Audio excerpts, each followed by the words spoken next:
역대기 기자는 히스기야 왕의 업적을 역대하 29장에서 세 가지로 기록을 하고 있습니다. 첫째는 성전 정화 운동입니다. 히스기야의 아버지 아하스가 하나님을 버리고 다메섹 신들을 섬기기로 작정하면서 성전의 문들을 닫아버리고 거룩한 기구들을 부서뜨렸습니다.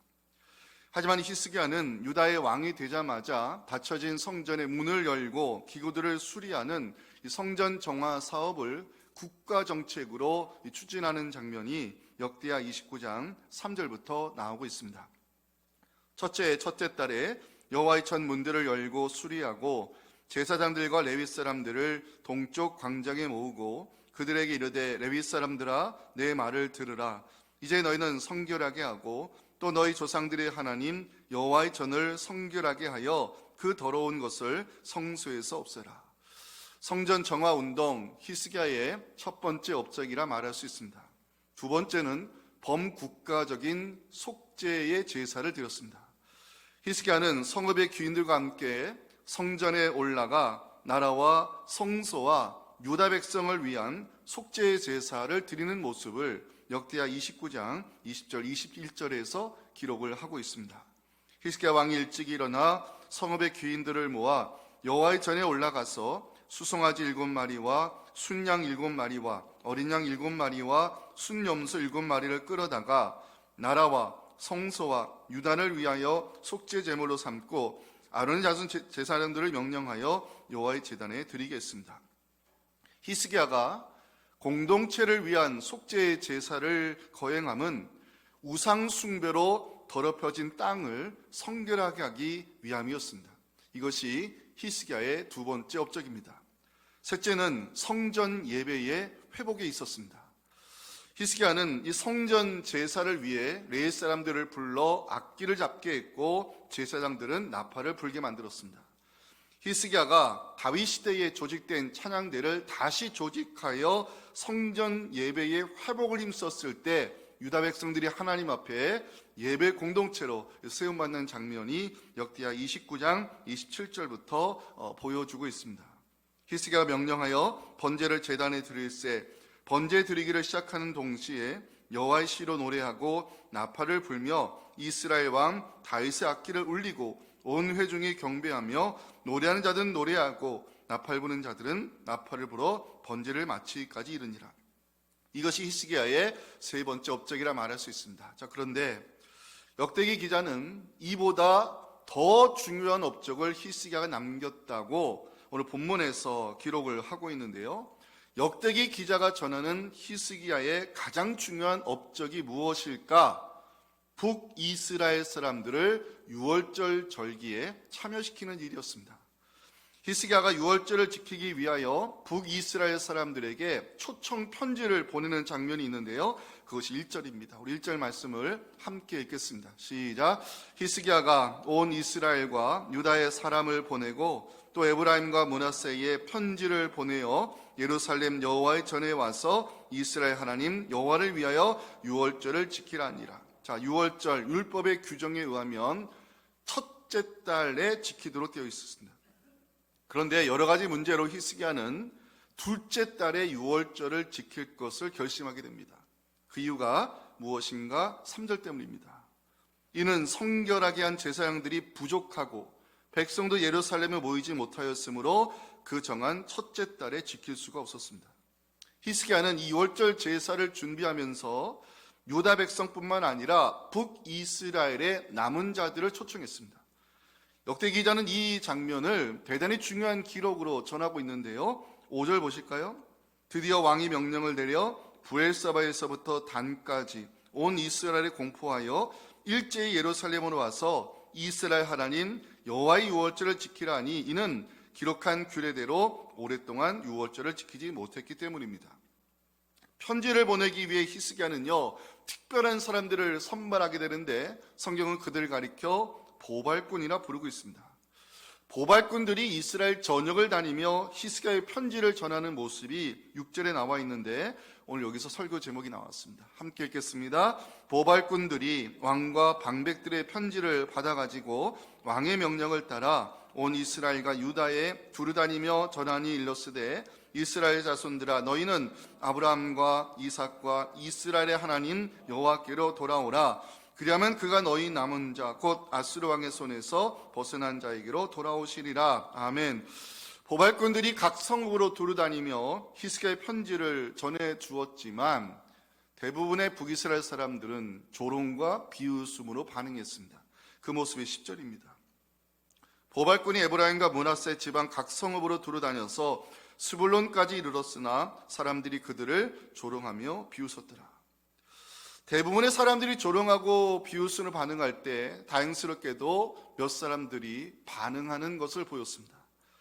북이스라엘 사람들 가운데 이 보발꾼들의 수고에 감동받아서 유월절 제사에 참여하기 위해 예루살렘을 향하여 발걸음을 옮기는 그 몇 사람의 모습이 11절에서 나오고 있습니다. 그러나 아셀과 므낫세와 스불론 중에서 몇 사람이 스스로 겸손한 마음으로 예루살렘을 향해서 가기 시작했습니다. 역대기 기자는 히스기야 시대에 일어난 이 유월절 절기의 회복을 소중히 다루면서 이 모든 결과에는 보이지 않는 하나님의 손이 역사하셨음을 12절에서 증거하며 본문을 마무리하고 있습니다.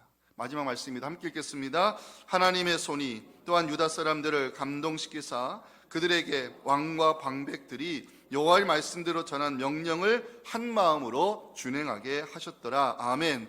자, 오늘 보발꾼이란 제목을 가지고 함께 말씀을 나눌 때 오늘 이 말씀이 우리에게 주시는 또 도전의 말씀이 되어서 이 말씀대로 반응하는 우리의 수고를 통해 우리 교회가 온전한 현장 예배를 회복하는 귀한 날이 우리에게 임하기를 주님의 이름으로 축원합니다. 첫째 메시지입니다. 공동체는 잃어버린 예배자들을 찾아가는 수고를 감당해야 된다라고 본문은 우리에게 첫 번째 메시지를 전하고 있습니다. 역대기 기자는요, 이 히스기야의 업적을 평가하면서 유월절 절기 지키는 이 장면을 자세하게 기록하고 있습니다. 열왕기에는 등장하지 않는 유월절의 회복을 역대기 기자가 왜 중요하게 다루는 것일까? 이스라엘 민족의 정체성을 보여주는 것이 유월절이기 때문에 그렇습니다. 여러분 아시겠지만 유월절에 해당되는 히브리어 패사흐 무슨 뜻이죠? 넘어가다, 패스오버 아마 알고 계실 것입니다. 이것이 바로 이제 유월절의 의미입니다. 하나님께서 죽음의 사자를 보내서 애굽의 모든 장자 생명을 거두어 두실 때 어린 양의 피를 문설주에 바른 집은 그냥 넘어갔다. 패스오버. 여기서 유월절이 기원이 시작되지 않았습니까? 자, 출애굽기 12장 23절부터 보면 이 유월절 규례에 대한 말씀이 여기에 최초로 기록이 되어 있습니다. 여호와께서 애굽 사람들에게 재앙을 내리려고 지나가실 때에 문 임망과 좌우 문설주의 피를 보시면 여호와께서 그 문을 뭐라고요? 넘으시고, 이게 히브리어 패사, 여기서 유월절이란 단어가 나옵니다. 멸하는 자에게 너희 집에 들어가서 너희를 치지 못하게 하실 것임이니라. 너희는 이 일을 규례로 삼아 너희와 너희 자손이 영원히 지킬 것이니 너희는 여호와께서 허락하신 대로 너희에게 주시는 땅에 이를 때에 이 예식 유월절을 지키라고 하나님 말씀했습니다. 이스라엘 백성에게 유월절은 하나님의 구원을 기념하는 날이요, 선택받은 민족의 정체성을 보여주는 절기가 유월절입니다. 하지만 문제는 솔로몬 이후에 남북으로 분열되면서 이스라엘 민족은 유월절 절기를 제대로 지키지 못했습니다. 북이스라엘부터 볼까요? 북이스라엘은 200년을 넘게 하나님을 등지고 우상을 숭배한 나라입니다. 하나님의 경고를 무시하고 고집을 부리다가 결국 주전 722년 북이스라엘은 아수르에 의해 무너지게 됩니다. 아수르는 북이스라엘 사람들을 포로로 끌고 갔고요, 혼혈 정책을 강요했습니다. 혼혈 정책. 이 피를 섞음으로 민족의 정체성을 말살시키기 위함이었습니다. 히스기야는 북이스라엘이 멸망당한 지 7년쯤 되었을 때에 남유다의 왕이 된 사람입니다. 북이스라엘 이미 망했지요. 혼혈 정책으로 민족의 정체성에 혼란이 일어나고 있을 때에도 히스기야는 북이스라엘 사람들에게 편지를 보내기로 결심합니다. 자, 그 장면이 1절에 나오죠. 히스기야가 온 이스라엘과 유다의 사람을 보내고 또 에브라임과 므낫세의 편지를 보내어 예루살렘 여호와의 전에 와서 이스라엘 하나님 여호와를 위하여 유월절을 지키라니라. 히스기야는 오랜 시간 제대로 지키지 못했던 이 유월절 제사를 회복하기 위해 노력하는 과정에서 에브라임과 므낫세 지파에게 편지를 보냅니다. 에브라임과 므낫세, 요셉의 자손들이죠. 이 에브라임과 므낫세는 북이스라엘을 대표하는 지파이기 때문에 이 에브라임과 므낫세의 초청 편지를 보냈다는 것은 북이스라엘 사람들 전체에 서신을 보냈다는 의미로 해석할 수 있습니다. 자, 그러면 히스기야가 북이스라엘 사람들에게 편지를 보내는 이유가 뭐냐? 유월절 제사에 그들을 초청하기 위해서였습니다. 히스기야가 북이스라엘 사람들을 얼마나 예배의 자리로 초청하고 싶었는지 오늘 본문에서 여러 곳에 히스기야의 마음이 드러나는데요. 먼저 히스기야는요, 북이스라엘 사람들을 초청하면서 이스라엘의 하나님이라는 표현을 씁니다. 이스라엘의 하나님. 1절 마지막 보시면 이스라엘 하나님 여호와를 위하여 유월절을 지키라. 200년 넘게 분열된 상태로 역사는 흘러왔지만 원래 우리는 이스라엘 민족이며 하나님을 섬기는 백성이었음을 히스기야가 상기시키고 있습니다.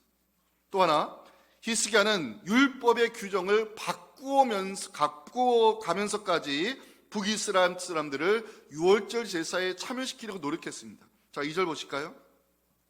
왕이 방백들과 예루살렘 온 회중과 더불어 의논합니다. 뭘 의논했을까? 둘째 달에 유월절을 지키자. 제가 뭐라 그랬죠? 율법에는 첫째 달에 유월절 제사를 지키도록 규정되어 있습니다. 그런데 히스기야는 회중과 의논하여 이 유월절 절기를 둘째 달에 지키기로 결정하게 됩니다. 그 이유가 3절에 나오죠. 이는 성결하게 한 제사장들이 부족했고요, 백성들이 아직 예루살렘에 모이지 못했기 때문에 그 정한 때에 지킬 수가 없었습니다. 자, 히스기야의 아버지 아하스 시대에 악행이 일어났죠. 아하스 시대의 악행으로 성전의 문들이 닫히고 거룩한 기구들이 부서졌을 때 많은 제사장들이 직분을 잃어버리게 되었고, 아하스가 집권했던 16년 동안 단 한 번도 제사장 임직식이 거행되지 못했습니다. 히스기야가 둘째 달에 유월절 절기를 지킬 수밖에 없었던 이유는 제사장들의 수가 일단 부족했고 사람들이 예루살렘에 많이 모이지 못했기 때문이라고 역대 기자는 전합니다. 3절에 나오는 백성이라는 단어 있죠? 이 백성은요, 북이스라엘 사람들을 가리키는 표현입니다. 오랜 세월을 하나님을 등지고 우상을 섬겨 살았던 북이스라엘 사람들, 히스기야가 유월절 절기를 함께 지키자고 제안했을 때 반응할 수 있는 사람들이 많지 않았던 것은 어찌 보면 당연한 결과입니다. 이를 위해 히스기야는요, 율법의 규정을 바꾸어 둘째 달에 유월절 절기를 지킬 것을 결심하게 됩니다. 그 이유는 사람이 율법을 위해 존재하는 것이 아니라 율법이 사람을 위해 존재함을 히스기야는 알고 있었고, 더 중요한 이유, 북이스라엘 사람들의 마음이 열리기를 기다리고 싶었던 것입니다. 히스기야는 이 유월절 예배를 회복하는 과정에서 통합의 리더십을 보여주고 있습니다. 통합의 리더십. 북이스라엘 이미 망한 나라입니다. 북이스라엘 아수르의 혼혈 정책 때문에 민족의 정체성을 잃어가고 있었어요. 북이스라엘 200년 넘게 남유다와 갈등의 역사를 보인 사람들입니다. 하지만 히스기야는 북이스라엘 전역에 편지를 보내서 유월절 절기를 함께 지킬 것을 제안하게 됩니다. 이것이 통합의 리더십입니다. 히스기야가 북이스라엘 사람들을 얼마나 예배의 자리로 초청하고 싶었는지 그 마음을 보여주는 것이 5절입니다. 5절. 함께 읽어볼까요? 시작. 드디어 왕이 명령을 내려 일제히 예루살렘으로 와서 이스라엘 하나님 여호와의 유월절을 지키라 하니 이는 기록한 규례대로 오랫동안 지키지 못하였음이더라. 자, 브엘세바부터 단까지 성경에 자주 등장하는 지명적 표현이에요. 브엘세바는 남유다의 가장 남쪽에 있는 성읍이고 단은 북이스라엘의 최단 동쪽에 있는 이 도시입니다. 히스기야가 브엘세바에서부터 단까지 편지를 보냈다는 것은 온 이스라엘 사람들을 예배의 자리로 초청했다는 의미로 해석할 수 있습니다. 저는 이런 히스기야의 편지를 묵상하는 가운데 오늘 첫 번째 중요한 메시지를 깨닫게 됐습니다. 공동체는 잃어버린 예배자들을 찾아가는 수고를 감당해야 한다는 것입니다. 히스기야에게 북이스라엘 사람들은요, 잃어버린 예배자들이었습니다. 유월절을 통하여 구원의 기쁨을 다시 누려야 될 사람들, 절기의 제사를 드림으로 예배드림의 기쁨을 회복해야 될 사람들, 히스기야는 북이스라엘 사람들을 잃어버린 예배자로 보면서 그들을 예배의 자리로 초청하는데 최선을 다하는 모습을 보여주고 있습니다. 저는 이것이 공동체가 마땅히 감당해야 될 수고임을 오늘 본문을 묵상하는 가운데 알게 됐습니다. 제가 지난주에 교회는 성도들을 예배자로 세워야 될 책임이 있다고 말씀을 드렸습니다. 히브리어로 회중을 가리키는 단어 카할이 신약시대에 넘어오면 교회에 해당되는 에클레시아로 발전이 되게 됩니다. 교회는 회중들을, 성도들을 하나님 앞에 예배 공동체로 세워야 되는 사명이 있는 것입니다. 역대기 기자가 히스기야의 업적을 평가하면서 많은 사건들을 기록하고 있지만 그 중에서도 유월절 제사에 잃어버린 예배자 북이스라엘 사람들을 예배의 자리로 초청하는 이 수고를 가장 높게 평가하고 있습니다. 사랑하는 성도 여러분, 지난 3년 동안 예상치 못한 이 코로나의 발현으로 하나님과 멀어진 사람들이 많이 있습니다. 우리 주변에 아직도 현장 예배를 온전히 회복하지 못하는 잃어버린 예배자들이 있다는 것입니다. 그들을 찾아가 예배의 자리로 초청하는 것이 교회의 사명이고 우리에게 주어진 책임을 잊지 마시기 바랍니다. 이번 10월 16일 새생명 축제 전교인 총동원 주일이 잃어버린 예배자들을 찾아 하나님 앞에 예배자로 세우는 예배 회복의 날이 되었으면 좋겠습니다. 하나님은 지금도 예배자들을 찾으시고 하나님은 지금도 예배자들을 찾으시고 잃어버린 예배자들을 찾아내는 것이 이것이 교회가 감당해야 될 우리의 수고임을 기억하면서 요한복음 4장 23절 말씀을 함께 읽겠습니다. 시작. 아버지께 참되게 예배하는 자들은 영과 진리로 예배할 때가 오나니 곧 이때라. 아버지께서는 자기에게 이렇게 예배하는 자들을 찾으시느니라. 아멘. 자, 두 번째 메시지가 오늘 가장 중요합니다. 우리 같이 한번 읽어봤으면 좋겠습니다. 시작. 누군가는 보발꾼의 수고를 감당해야 한다는 사실입니다. 자, 북이스라엘 사람들을 예배 자리로 초청하고자 했을 때 히스기야의 편지를 전해줄 사람들이 필요했습니다. 성경은 그 사람들을 가리켜서 보발꾼이라 부르고 있습니다. 자, 6절 말씀 아까 읽었지만 여기서 마지막 메시지가 나왔기 때문에요, 함께 읽기 원합니다. 시작. 보발꾼들이 왕과 방백들의 편지를 받아가지고 왕의 명령을 따라 온 이스라엘과 유다에 두루 다니며 전하니 일러스되 이스라엘 자손들아 너희는 아브라함과 이삭과 이스라엘의 하나님 여호와께로 돌아오라. 그리하면 그가 너희 남은 자 곧 아수르 왕의 손에서 벗어난 자에게로 돌아오시리라. 아멘. 자, 6절에 표시해 주세요. 보발꾼들이 표시해 주세요. 성경에서 보발꾼이란 단어가 등장하는 곳은요, 딱 두 군데입니다. 예레미야서에 한 번 나오고 오늘 역대기서에 유일하게 등장하는 단어입니다. 이 보발꾼이라고 번역된 단어가 하도 신기해서 찾아봤어요. 이게 무슨 뜻인가 했더니 히브리어로 뛰다, 달리다는 단어에서 나왔는데 보발꾼은 쉽게 말하면 달리는 사람들을 가리키는 표현입니다. 초등학생들이 가장 좋아하는 예능이 뭔지 아시죠? SBS에서 하는데요. 이게 런닝맨, 쉽게 생각하면 런닝맨들입니다. 달리는 사람들. 성경에서 보발꾼은 단순히 달리는 사람들을 가리키는 것은 아닙니다. 보발꾼이라는 단어를 영어 역본에서는 커리어, 특사들이라고 표현하고 있어요. 특사들. 특사가 뭐죠? 특별한 일을 위하여 선발된 사람들이라는 의미 아닙니까? 본문 6절에 등장하는 보발꾼들은 특별한 일을 위하여 선발된 특사들로서 북이스라엘 사람들을 예배의 자리로 초청하는데 중요한 역할을 맡은 사람들입니다. 성경에 보발꾼의 역할을 맡은 사람들이 많이 있습니다. 다비데 도상에서 부활의 주님을 만난 이 사울이 사흘 동안 보지도 못하고 먹지도 못하고 마시지도 못한 시간이 있었습니다.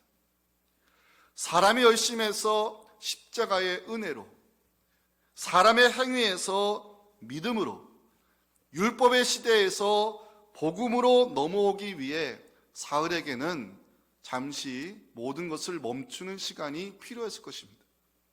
그때 주님은 아나니아에게 사울에게 가서 안수하여 기도해 줄 것을 말씀했고, 이 아나니아의 수고로 사도 바울의 눈에서 비늘이 벗겨지는 장면이 사도행전 9장 18절에서 기록을 하고 있습니다.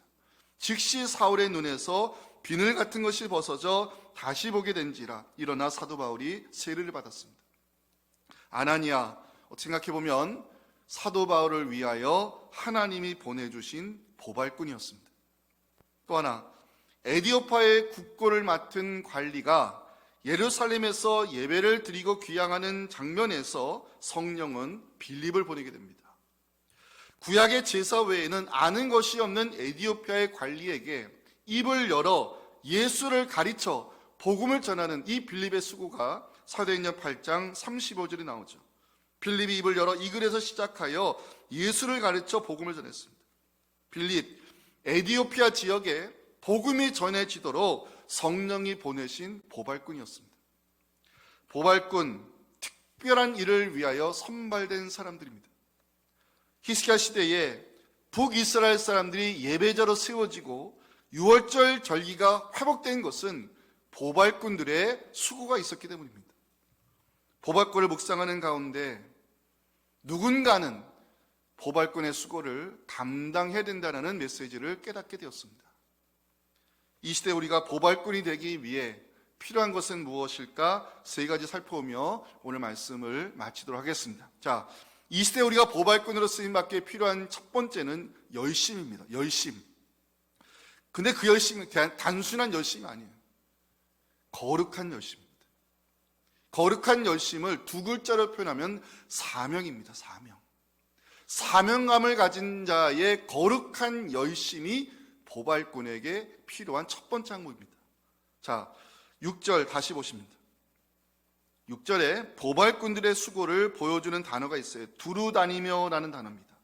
두루다니다는 것은 히브리어로 건너가다 이런 뜻입니다.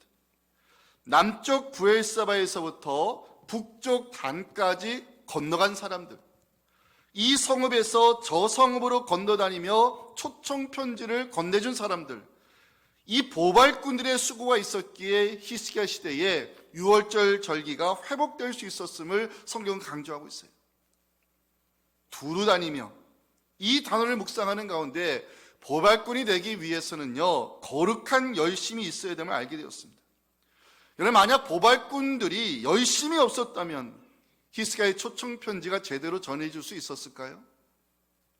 보발꾼들의 그 거룩한 열심 때문에 북이스라엘 사람들이 그 수고를 징검다리 삼아 성전에 와서 함께 예배드리는 기쁨을 회복할 수 있었던 것입니다.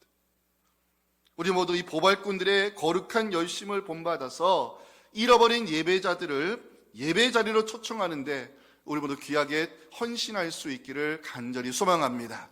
두 번째, 우리가 이 시대의 보발꾼이 되기 위해 필요한 것은 뭘까? 포기하지 않는 마음입니다. 포기하지 않는 마음. 보발꾼들이 히스기야의 편지를 가지고 북이스라엘 전역을 돌아다녔을 때 사람들의 반응이 어땠을까요? 자, 10절을 보시면 보발꾼이 에브라임과 므낫세 지방 각 성읍으로 두루다녀서 스불론까지 이르렀으나 사람들이 그들을 조롱하며 비웃었더라. 보발꾼들이 열심을 가지고 북이스라엘 전역에 히스기야의 마음이 담긴 편지를 전해 주었을 때 북이스라엘 사람들요, 조롱과 비웃음으로 반응했어요. 200년을 넘게 하나님을 등지고 우상을 숭배하는 북이스라엘 사람들 쉽게 마음을 열어주지 않았다는 것입니다. 보발꾼들의 수고를 무시했다는 것은 어찌 보면 북이스라엘 사람들에게는 당연한 반응일지 모르겠습니다. 중요한 것은 보발꾼들에게는요, 포기하지 않은 마음이 있었다는 것입니다. 조롱과 비웃음 속에도 보발꾼들은 포기하지 아니했고 끈질기게 전함으로 그 결과 반응하는 사람들이 나오기 시작했어요. 그게 11절입니다. 함께 읽어볼까요? 그러나 아셀과 므낫세와 스불론 중에서 몇 사람이 스스로 겸손한 마음으로 예루살렘에 이르고, 이 몇 사람이 표시해 주세요. 중요한 표현이 몇 사람이. 11절에서 정말 중요한 단어가 이 몇 사람이라는 단어인데요, 찾아보니까 이 몇 사람으로 번역한 히브리어 아나심이라는 단어는요, 죽을 수밖에 없는 연약한 사람을 가리킬 때 쓰는 히브리어 에노시의 복수형입니다. 에노시 들어보셨죠? 창세기에서. 예? 아담과 하와가 죄를 짓고 나서 그 자손들이 계속 이제 죽을 수밖에 없는 운명 속에 태어날 때 그 시대 사람들이 드디어 여호와를 부르며 그들을 에노시라고 불렀어요. 에노시. 에노시는 죽을 수밖에 없는 존재, 이런 뜻입니다. 이 몇 사람이란 단어가 죽을 수밖에 없는 연약한 사람을 가리키는 에노시의 복수형입니다. 보발꾼들이 전한 편지의 내용이 궁금했습니다.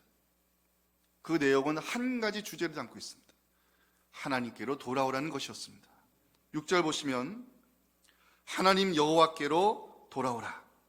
8절 갑니다. 여호와께 돌아와. 9절 갑니다. 여호와께 돌아오면. 보발꾼들이 전한 편지에는요, 하나님께로 돌아오라는 한 가지 메시지를 담고 있었습니다. 북이스라엘 사람들 가운데는 하나님께 돌아가야 살 수 있는 사람들이 있었던 것입니다.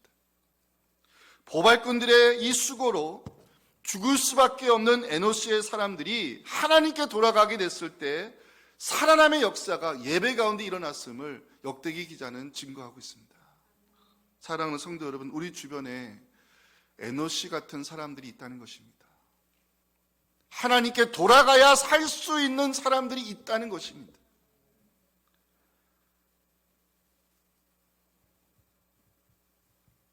그들을 찾아가 예배의 자리로 인도하기 위해 끈질기게 설득하고, 무시와 비웃음을 당해도 당신들이 하나님께로 돌아가야 당신들이 살 수 있다고 그들을 예배의 자리로 초청하기 위해 포기하지 않았던 이 보발꾼들의 수고가 그 시대 예배의 부흥의 시작이었습니다.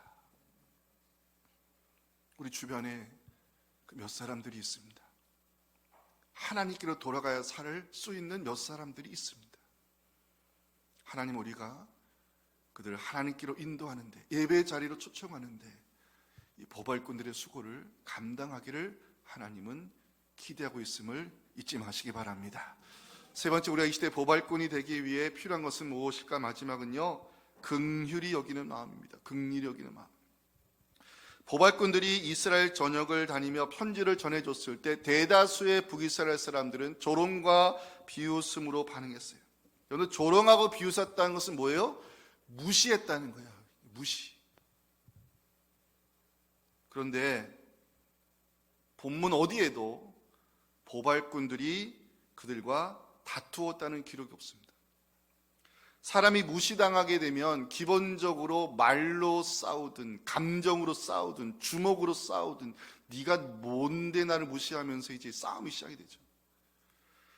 근데 본문 어디에도 보발꾼들이 그들과 다투지 않았다는 기록을 보면서 저들에게는 긍휼히 여기는 마음이 있었음을 알게 됐습니다. 영혼을 불쌍히 여기는 긍휼의 마음은 잃어버린 예배자들을 찾고자 하는 히스기야의 마음이었고 바로 북이스라엘 향한 하나님의 마음이었던 것입니다. 역대기 기자는 이 보발꾼들의 수고로 몇 사람이 예루살렘을 향하게 되었고 200년 넘게 중단되었던 공동체 예배가 회복될 수 있었음을, 이것이 히스기야의 업적 중에서 가장 높은 평가를 받을 일로 우리에게 보여주고 있습니다. 중요한 것은 그 과정에서 보이지 않는 하나님의 손이 역사하셨다는 사실입니다. 그게 12절입니다. 함께 읽겠습니다. 시작. 하나님의 손이 또한 유다 사람들을 감동시키사 그들에게 왕과 방백들이 여호와의 말씀대로 전한 명령을 한 마음으로 준행하게 하셨더라. 자, 표시해 주세요. 하나님의 손이. 일은 사람이 시작하여도 결과를 만들어내시는 분은 하나님의 손임을 믿으시기 바랍니다. 이 말씀 듣는 우리 모두 이 보발꾼들의 수고를 우리가 이 시대에 감당해서 다가오는 10월 16일 생명축제 잃어버린 예배자들이 예배드림의 기쁨을 회복하고 하나님께 돌아와 그들의 영혼이 살아나는 구원의 역사가 이 현장에서 일어날 수 있기를 주님의 이름으로 축복합니다. 우리 같이 한번 찬양했으면 좋겠습니다. 오늘 함께 부르고 싶은 찬양은 나는 예배자입니다 라는 찬양인데요, 제가 참 좋아하고 은혜 받는 찬양 중에 하나입니다. 히스기야의 마음이 담긴 편지를 보발꾼들이 전해주는 그 과정에서 많은 어려움이 있었을 것입니다. 그럼에도 보발꾼들은 포기하지 않았고 긍휼히 여기는 마음으로 그들을 초청했을 때 하나님의 손이 감동시키심으로 하나님께로 돌아가야 살 수 있는 몇 사람들이 예루살렘 성전을 향해서 나아가는 모습을 보여주고 있습니다. 저는 이 코로나로 인해서 현장 예배를 온전히 지키지 못하고 하나님과 멀어진 우리 자녀들 또 주의 백성들이 10월 16일 우리의 수고로 함께 나와 예배 드릴 때 나는 예배자입니다, 이 고백을 함께 드렸으면 좋겠습니다. 교회는 잃어버린 예배자들을 찾아내는 수고를 감당해야 됩니다. 왜 이때에 하나님이 이 말씀을 우리에게 주실까요? 우리가 바로 보발꾼이 되어야 한다는 것입니다. 그 수고를 감당할 때 우리 교회가 히스기야 시대에 일어난 온전한 예배의 회복과 부흥이 이 현장에서 다시 시작될 수 있기를 바라는 마음으로 전심을 다해 나는 예배자입니다 찬양하겠습니다.